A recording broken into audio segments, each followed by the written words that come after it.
So, welcome to, I think we're restart sailing number 13, John, isn't it? Hopefully not unlucky for some, but we march on. My name's Simon Lovesey, founder of Restart Sailing, joined by John Emmett. Yeah, I think it's good. Restart sailing number 13, John, isn't it? It's good we didn't continue to be on a Friday evening, so we've avoided that one. My name's John Emmett. Just here, really pleased to try and do the bit to help sailing continue, and it is a live show. So apologies if there's ever any little technical things, but it does mean we're able to chat with the audience, and I hear monitoring the Facebook if people do have some questions for our guest. Yes, Or and us. tonight, joined by Peter Gray, and I think we're looking at class associations and how challenging and how they're adapting, John. Yes, well, the first of many. I mean, I really hope to, over the coming weeks and over what could be a difficult winter, to speak to lots of different people, and they can tell us, what's happening in their class, and what went well, what went wrong, and what's going on, really. Yeah, so we'll come back to Peter in a minute, but looking at the three stages, very much a yo-yo, I think, isn't it, at the moment? Well, unfortunately, we do seem to be, in some respects, going back down the hill. We're at over 20,000 infections per day in the UK at the moment. Now, obviously, there's more testing than there was 6 months ago, but it's not a great figure. And when you look at France, who are going into quite a severe lockdown, you see that Germany, who's actually got much less infections than us, have started a less severe lockdown, but started it much earlier. So I think we probably need to be prepared for some governmental changes. Yes, although encouragingly, when you look at the latest guidelines, sailing and outdoor activities are still very much allowed, aren't they? Even in Tier 3. Oh yes, we're definitely one of the better sports, but I think now is a time to be really prudent, and I'll talk about that a little bit later in my bit, having just got back from international competition, and see how people are running events which are still going on. Yeah, so fingers crossed, and the Restart Sailing Group, over 2,000 members, lights up every day, I think, as new changes come in and new discussions. I think a big discussion on tents today, I think, was Yeah, it's a very busy couple of days. It's very busy. And it does have moving goalposts as well, so that's why it's always current, Yes, and it's good to see Ian Walker and the RWA joining in as well to help out. Definitely. So this is, I guess, the flavour of the moment, isn't it? For us in England, the three tiers. Apologies for Wales and Scotland, but we're living in three tiers. But I think even in Tier 3, people are still sailing, aren't they? Yeah, I mean, I think it depends club to club. I mean, we had the youth nationals cancelled at the weekend. We talked about the RWA. I think that was a very good decision, very well handled, and it wasn't just a case of COVID. The weather gods didn't make it easy. So it's the travelling which is probably much more the problem than the sailing. Yes, well, I think even under Tier 3, sailing is allowed in your local club, isn't it? You're just not allowed to travel out. But fingers crossed we don't go the way of our friends across the water. And plenty of open meetings going on. I think there's been some more lasers going on, haven't there, John? Yeah, I mean, personally, I've just returned from Italy, and the setup there was very, very good. They had 3 completely separate launch sites. There was so much space at the venue. I mean, partly because there was only 100 competitors rather than the usual 200, and everybody just wore masks all the time, that they were likely to be in close contact with other people.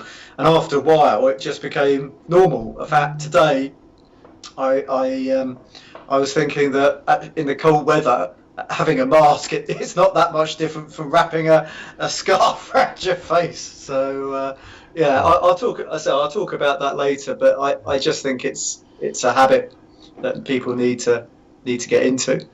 Yes. So let me just move the screens around a bit. I mean, purely because the countries that have adopted mask wearing done a lot better than those which are anti-mask wearing. I mean, I don't think you need to get into the fine science just to see that, and it's sort of common sense. If somebody's coughing and stuff, even if they're just spreading you the normal cold virus, you'd be much happier if they had something in front of their mouth. Yeah. Yeah. So we've been doing focusing on how sailors are managing and adapting, and clubs, but I think it's important to also see how the classes are adapting and managing. So it's good to be joined by Peter Gray and the Scorpion class, who I think have been active and not active, haven't they, Peter? Yeah, I think that's fair to say. We haven't been active on the water, not as a group. We were all geared up, hoping to have a really big year for the class. We put in a lot of work. I mean, that was started a long time ago. I'll tell you a bit about this. But so we sat down as a class, and it was actually a day in Weymouth where we couldn't sail, and we sat down as a committee, and we sort of had the chat of what would we see as a committee as a success going forwards, and the idea of getting 100 boats at the Nationals was floated, and we said, all right, well, it's a nice idea in principle, isn't it? But I said to Chris, are there going to be other boats out there? Can we do? Is it feasible? You look around and you go, oh, this boats have been built for a while, and this sort of thing. Chris said, yeah, you can do it. You can do it. So he set about it, and to our chairman's credit, the enthusiasm has spread from him. And we've seen it, especially with lockdown this year, but it all started earlier than that. People have been restoring boats, but it's just ended up being infectious. That people have been restoring old boats, therefore other people have had new boats, and we've seen all sorts of things. I think maybe on your screen at the moment, there's a boat there that this guy built in, I think, 1969. And then it's got 3 digits, hasn't it, on the sail number? And then, but so many of these people, it turns out they still own these boats. People have owned the same boats, and people have put a disproportionate amount of time and effort into these things. But if you sit down and think about it, you go, it makes no sense. And some of the things that have come out look like works of art. I was sent another one earlier today, which I don't think I forwarded to Simon because I thought it was the wrong picture. I'll be honest. I was sent this picture of a boat that was built in 1969, and I thought, well, it's not that, because there's somebody sent me this picture, and I thought, well, it looks like one that was built last week. It's been fully restored, professionally, but you look at it and you just go, wow, it's incredible, some of the things that have been done. So there's been a lot happening off the water, not so much on it for the class really this year, which is a shame. But what we didn't want to do was end up running the event and it being a shadow of what it could have been for the class. So I think we've got well over 100 entries, and I think we may even have a waiting list now, but we're in discussions with Penzance about trying to get more space for next year. Penzance have been great, and also to their credit, Porthpean, it's a shame that we haven't been able to. So we've rolled our nationals on a year. We've kept the same venue, which has meant it's been easier for people in a lot of ways. So people have been able to roll accommodation onto the following year rather than having to cancel it. Things like that. So that's been it's been great help. The club couldn't have been more helpful, really. And I also think that from their point of view, they didn't necessarily want 200-300 people turning up this year, but they'll be overjoyed to see us all next year. It's interesting you said about the wooden boat. A good friend of mine, Rob Smith from Castle Cove, he's just started, I'm going to get it wrong now, but like a wooden boat building, a wooden boat design course, and he's gone back to school. He's so into it. So the Lyme Regis Boat Building Academy. That's exactly it. You obviously know better than me, and we've done quite well at Castle Cove with the Scorps, and we've got some new boats coming in, and people are asking, how much is it, or how long does it take to do a varnish, and it sounded like how long is a piece of string. The other thing I thought you guys did quite well, that you were definitely involved in the e-sailing, because I know I was a ringer for the Scorps on some of the competitions when you had too many people for one team and not enough for two, I believe. So quite possibly, yes. I I hold my hands up. I couldn't do the sailing. It frustrated me far too much. I couldn't do it either. I just did it. Yes. But yeah, there's been. I know there's been lots of sailing in the class, and I think they did quite well. There's a lot of banter, which was really nice. I mean, got to get the excuses out early, but when you do it in the evening, people have obviously, well, some people have had a beer, and that doesn't help the fine motor skills. Whereas normally when we do racing, we do it at 11 a.m. or something like that. But no, I was very impressed. There was a lot going on. Yeah, we've done that side of it. We've done throughout when we were locked down previously. We did a lot of quizzes as well. We had weekly quizzes. Which was quite nice to keep the class together. So, like you I was said, about to say I can't do them either. Oh, mate, honestly, some of them were absolutely. We were embarrassingly bad. Yeah, but yeah, it was great fun. Can you tell us a little bit about your own sailing? Because obviously two-man boats have their own complexities in terms of the COVID problems. We had quite a few Scorps at our club who were sailing single-handed just to make sure they were still sailing Scorps, which was, I think, quite competitive on a Wednesday at 4 or 5 knots.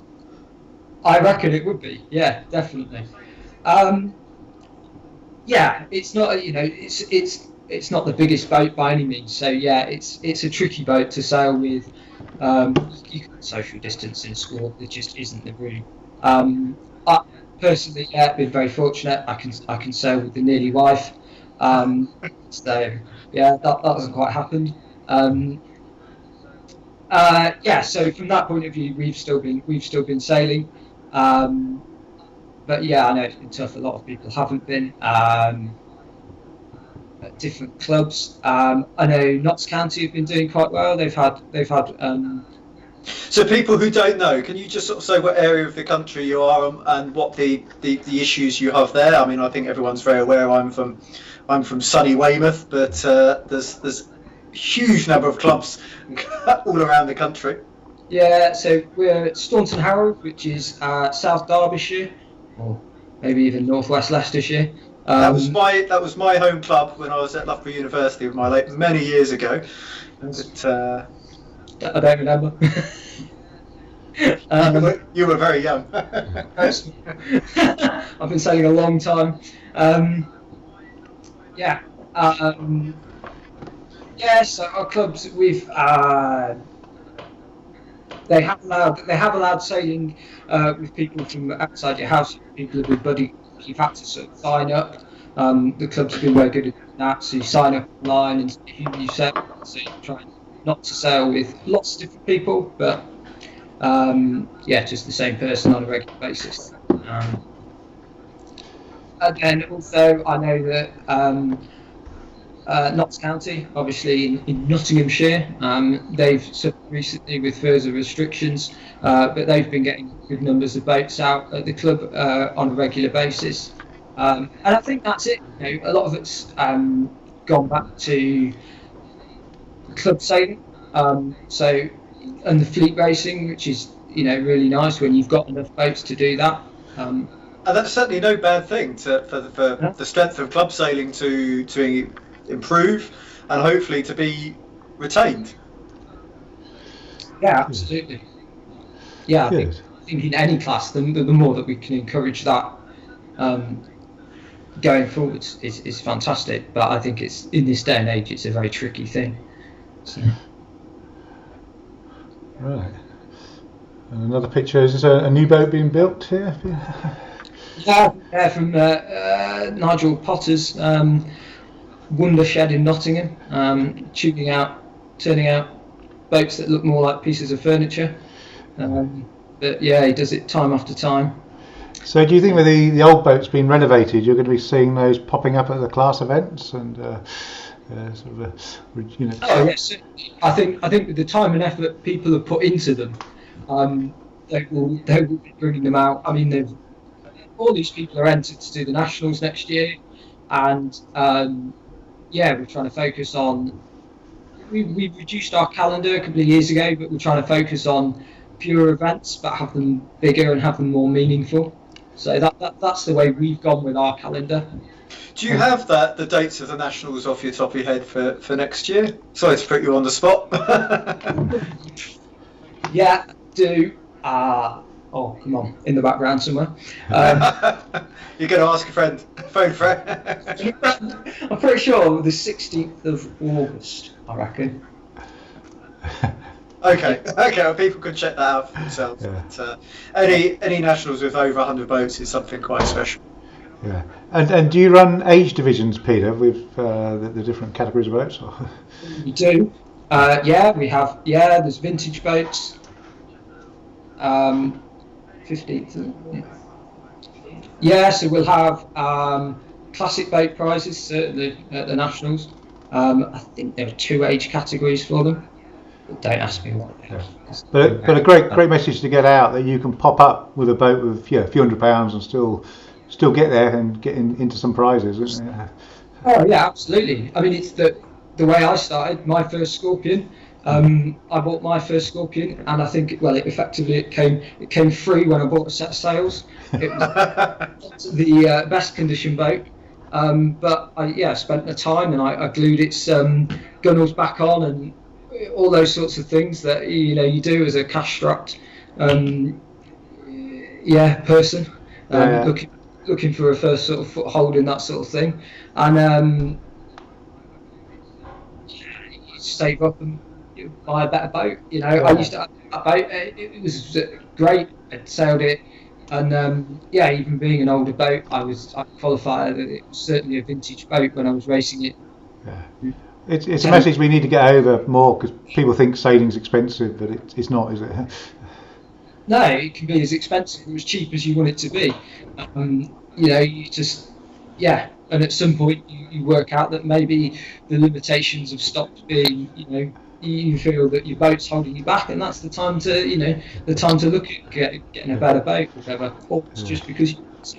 And, there's no better reason than that, is there? So. Right. Well, good to hear the Scorpions were flourishing. Was it the 50th anniversary last year? Was it? That was the 60th. 60th. Oh. Wow. Yeah. Hopefully it's up. So, moving on to other things, you may have seen that Restart Sailing has been nominated for an award. Was pleased with all the work's going on, the British Yachting Awards. So hopefully people will be voting for us. I think that ends in a couple of weeks' time. But certainly good to be acknowledged for that one. Right. And the other thing that, certainly I've been busy, and so John, I think we get involved with. I don't know. Presumably we've seen you along, Peter, won't we? Yeah, sure I will be. Yeah. This year is going to be slightly different. We're running a pre-registration process, but we're already up to, I think it's about 270 pre-registrations, which is about 6 times as many that we'd expect at this time of year. And I can tell you that pretty much all the earlier events are going to be record numbers, or would be record numbers if we allowed everyone to come. So a bit like sailing, there's just unprecedented demand for people to get out there, which is great. The challenge we're going to have is fitting them in. So for the Draycott Dash coming up in 3 weeks' time, we'll be opening the entry process. So all those who've pre-registered, you need to make sure you're on that list. We'll be getting an invite to be moved forward from Monday. But I think this is sort of real boom times for sailing, isn't it, John? Well, I think it's just because there isn't the other, or hasn't been the other sort of class racing things over the years so far, that people are desperate to go racing. I found myself, I couldn't believe how many schoolboy errors I made having not really raced at all this year, and it was just quite a relief to be able to get back out there and racing. And I think that sort of scarcity thing, people suddenly realise this is their only opportunity to do the events. Yeah. So I think it's a good thing. I'm wondering if I should have pre-entered for more events now, but I tried to be a good boy and only enter for those I thought I had a pretty good chance of. Well, we're certainly seeing more people, doing multiple things. Hopefully, Peter will be back to reclaim his title. I can't remember how many years ago now. Well, it's quite a few, I think. Yeah, I think it might be. About 7 years. Yeah. But I think I think all the past champions, Nick Craig, Simon Horsfield, Katie, have all sort of signed up. So it's going to be and encouraging a lot of names we've never seen before. So I think there are some good signs coming out of this, and I think people are realising how good sailing is, isn't it? So, John, over to masks. Yeah, I found it quite a frustrating time because I think it's such a simple thing, and there's been some very strange arguments out there about why you shouldn't wear masks and the fact that maybe people who wear masks are getting COVID and so on. And I think the best analogy I came up with after a little bit of a while, it's like cycling helmets. There's a lot of science to show that people who wear cycling helmets get more injuries, but that's actually because the people who don't wear cycling helmets get killed. That's why you have more head injuries from wearing cycling helmets. So you can argue any point enough if you really want to. But I didn't understand the objection for keeping yourself and other people safe for a few pounds. So I was just gonna. There's been no rehearsal for this, so hopefully it doesn't go wrong.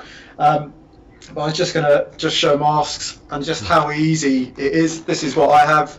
You can buy packs of sort of 20 masks that come flat pack. Okay. The American standard is called N95. The British standard is called FFP2, and that means it gives you 95% protection. There is actually a Chinese standard out there, but let's not worry about that. Let's look for the British standard. But they just come like this, little single flat pack mask, and it's really very easy if you do go somewhere, to take 20 with you. And I just have them in my car, in my sailing bag, come in a little bit of plastic, so you know that it's a new one. One thing I didn't do is practice putting this on with my headphones. But you've just got a bit of elastic. You put it on. This is where it all goes horribly wrong, and they've all got the little bit here in the nose. So you've got a bit of metal, so you can bend it over your nose. So you don't steam up. This is my problem.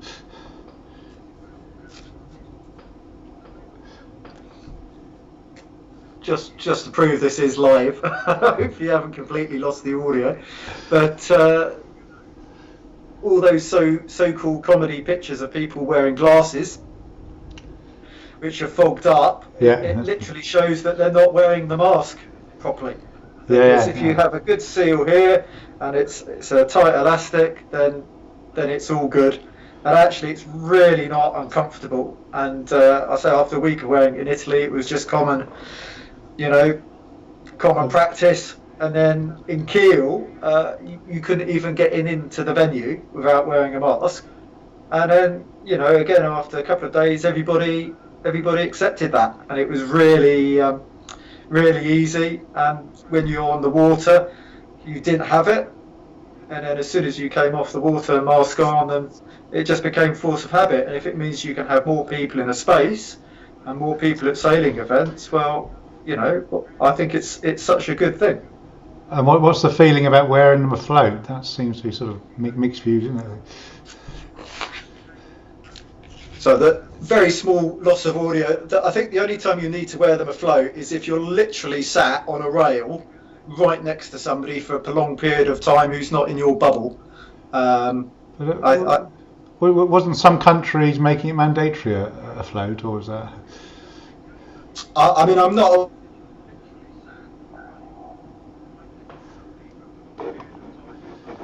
Oh, we lost John there. While we're waiting for John to come back, we can see that John's there on the podium in number 1. Oh, hello, John. Are you back, John? It's funny when you say, as far as I'm still here. I was saying that congratulations, John, standing on the podium. Yeah, I just felt that it's really important to support events, otherwise they won't happen. I mean, in terms of my own COVID situation, you get tested on entry to Turin, you can get tested on exit to Turin airport, no queue, and that's just that's just normal now in so many countries. And then you know that, I think I've probably said it before on this show, it's not a pleasant experience, but it's no worse than going to a dentist, and it's just what we need to do. Yeah, and I think need to get used to it, don't we? I think it looks like the progress with the sniffer dogs is going very well, actually. Yeah. But perhaps that's a topic for another time. But closer to home, I think Boots is going to be doing a 10-15 minute test in the not too distant future. So if you have symptoms, you do need to quarantine yourself. Or if you know you've been in contact with somebody else. But hopefully the testing will sort of help things out. But the mask wearing, to me, it just seems absolutely common sense. Yeah, no, definitely. And the masks that you demonstrated there, how long do you find they last then? Well, personally, I just have 2 a day because it's easy. So I have one before being on the water and one after being on the water. And then there's sometimes it will only be 3 hours, sometimes it will be 6 or 7, but then there's no cross-contaminate, there's no problems. And that's what I do when I'm coaching as well. And it just keeps everything really simple. And as I said, I literally took out the pack for you to see, but they come flat packed. If I squeeze the nose down again, they take no room. And the supply issues we had in March, and I said I did understand the government's reasoning for not recommending masks, because the reason for not recommending masks was surely they saw what happened when everyone thought they needed more toilet paper. But now the supply of these masks it's really no problem. It's really no problem. So that was the type. The ones you get that aren't flat packed are moderately more comfortable. But for people traveling, this is just so convenient because you just have a couple of your jacket pocket and away you go.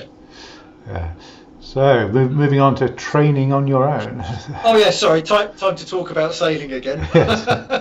just trying to do first things first. And one of the things that I started with before I made the youth squad and all the rest of it back in the long distant past is actually learning from yourself from books. I mean, I grew up with the Sail to Win series magazine. I remember Yachts and Yachting was coming out once a fortnight, and it was really read it as soon as you can to see who'd won what events and who the top people were and the technique articles, and now we're lucky, you can go and look at YouTube and actually see a lot of the techniques in real life.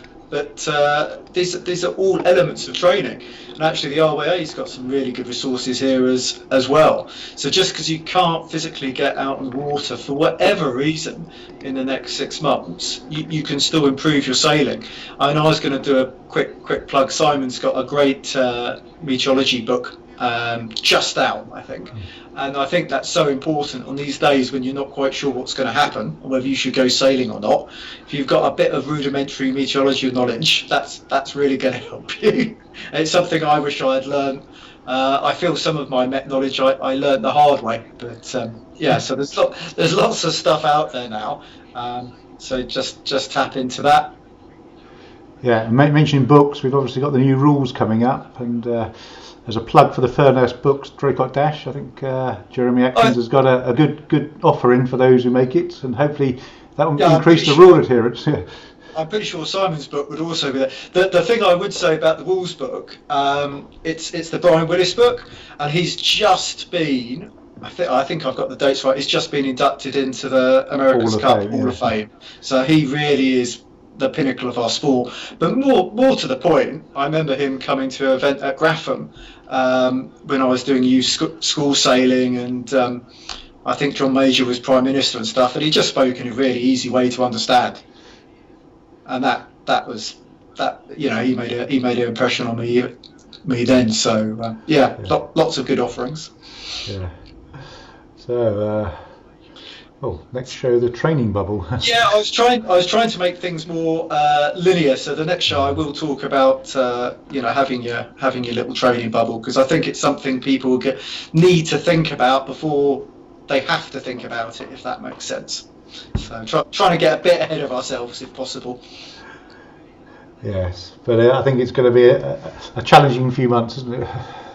Yeah, but hope for the best, prepare for the worst. I think group training is always more fun. I think that's probably what I've missed the most. I still find it incredibly hard to go out and do speed work, for example, on my own. But I think it's really important with a group to communicate. I mean, we've all got WhatsApp or whatever these days, so we don't want anyone to have a wasted journey or whatever if the conditions aren't saleable or plans change or somebody's sick, and just to keep talking to each other.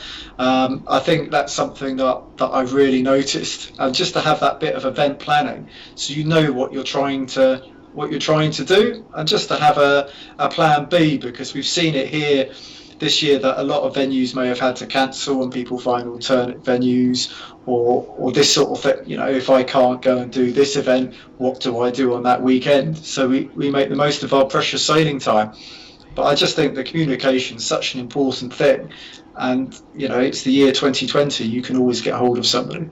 Well, yeah, and I think that's what one of the advantages the pandemic has brought out is clubs and classes are making far more use of communication tools, which perhaps in the past they haven't. So, well, I hope it carries on going. I really do.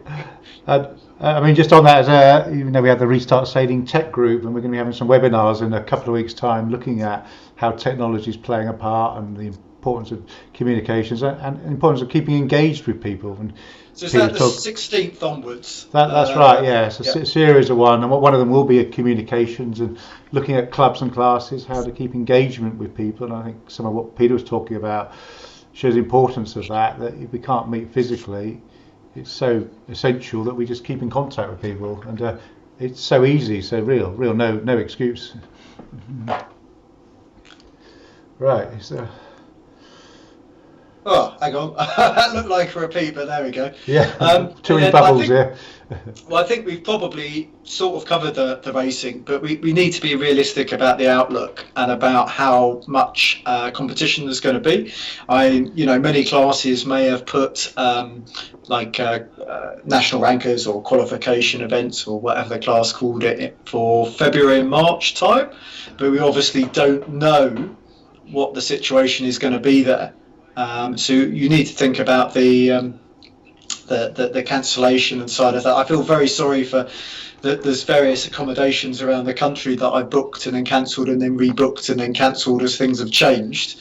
But that's where we are.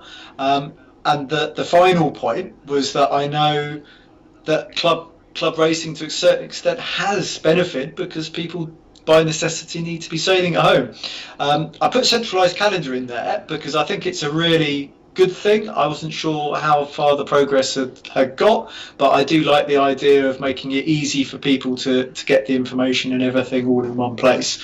I think, for example, Scotland have they're working on doing theirs online. But yeah, I just think get the info out there. Just a bit on the centralised calendar, that's going well, and various clubs and classes are submitting to it. I'm not sure we've got the Scorpions yet, but the idea is everyone submits into the same calendar. You can then check up if you're clashing, but more importantly, a sailor can look up, see what's available, and make some. People do multi-class. Possibly, especially now. Good progress. But again, we'll talk about some of that on the webinars on the 16th week commencing. But the technology's there. Right. Is there any more? Yes, I was going to try and give some top tips for travelling, because obviously you want to limit your travelling. But for everybody it's not possible, so whether that's with your job or with sailing or whatever. And I said the example I quote because of my personal employment. If you live in Finland, you can't actually physically sail there in December, January, February. You need to travel to go.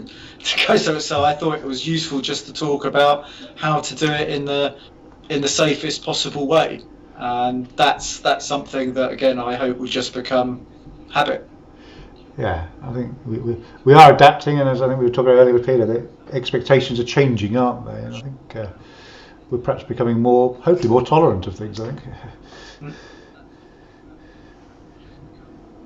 Yes, I think it's quite interesting, some of the stuff you guys are saying, and I mean, the centralised calendar and sharing events is something we've looked at over the years. I've talked with different class associations. I've been running calendars now for quite a few years, and but one of the problems we've always come up with is I think it's from a class point of view, it's always good to try and support the club racing fleets. Yeah. And invariably, they don't.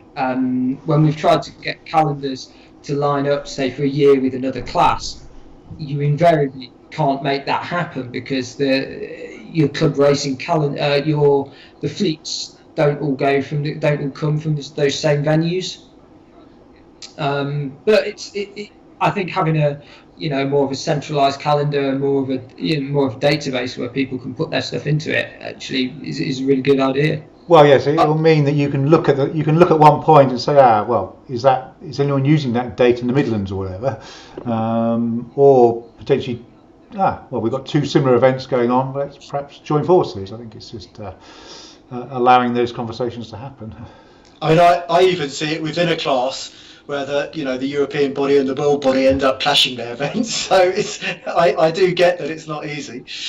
Yeah. Yeah, I've seen that before, definitely. But the more we share the information, it becomes easier, I think, and having those conversations. Right. So moving on, I think we're nearly number 14. Yeah. And with GMT, I think I made that mistake last time as well.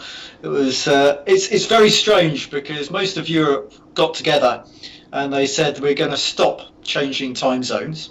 So effectively they're changing time zones for the last time now. So okay. So for example, Finland moves to whatever it is, winter time, and will stay winter time in pure perpetuity.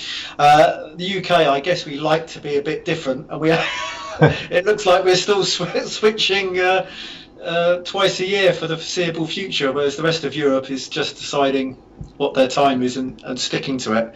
Okay. But it's definitely looking dark outside now, that's for sure. It feels much later somehow. But I just wanted to say, first of all, thank you very much for coming on as a guest. It's really, really appreciated. And if another class would like to come here, we'd love to chat to and about what happened for your season and what you're thinking, and just a little chance to promote your class. You show how lovely your boats are and all the rest of it. I think that's a really nice thing, and hopefully people have enjoyed it and can sort of like, share and follow the show, because it's definitely going to be ongoing now. Yeah. for the foreseeable future. And I think from a club point of view, you might like this little thing, John. One thing we've been doing at our club is the past few weeks to get into fleet racing, we've been trying to get everybody to go sailing in the same sorts of boats, especially with the autumn. We were meant to have an open meeting. I think it's only a matter of time before I get my arm twisted to be sat in a Scorpion. I'm going the other way with this. I sat in a laser for the first time. I have an utmost respect for you now. That thing was horrible. It was dreadful in it. But having said that, we had a great day sailing in what I think we turned out 37 boats. That's awesome. Yeah, because we all got behind it, and people sail hire boats and all sorts of things, and that was a great fun thing. Again, we organised a lot of that on WhatsApp and just got together with the club so that we weren't invited. It was an open meeting, but we weren't inviting people from outside the club, but it just encouraged every club member to come down and sail the same boat. That sounds like an invitational meeting to me, if there's such a thing. But there we Yeah. But I think that's something our club did know. I think, works really well for us, but it could be done in, all over the place, and great fun. Yeah, I mean, the feedback from the clubs is that they're record entries really in capacity. I think even some waiting lists are back on the agenda, aren't they? I think Draycott was full the other day and had to say to no more club members come down, please.